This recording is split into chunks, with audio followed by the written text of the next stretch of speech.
In this video, I will be showing you how I insert a file into ChatGPT to help me analyze documents, summarize long reports, or extract specific data points without any manual typing.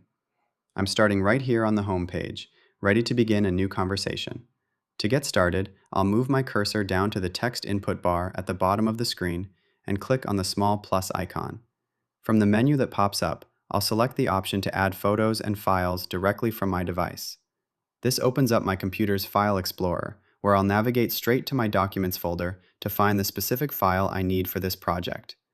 I'll select my chosen file and then click Open to attach it to the message bar. One of the best parts about this feature is that I can actually verify the content before I even hit send. Once the file is attached, I can click directly on the document icon itself to open a built-in preview window.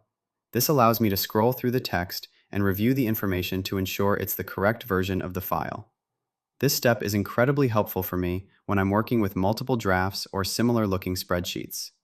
When I'm finished reviewing the content, I'll just click the X in the top right corner to close the preview and return to the main chat interface. Now that the file is ready, I can type in a specific prompt, like asking the AI to find a particular piece of information or to provide a quick summary of the main points. Finally, I'll click the Send button to let the AI process the document and start the analysis. It's a seamless way to integrate my own files into my AI workflow.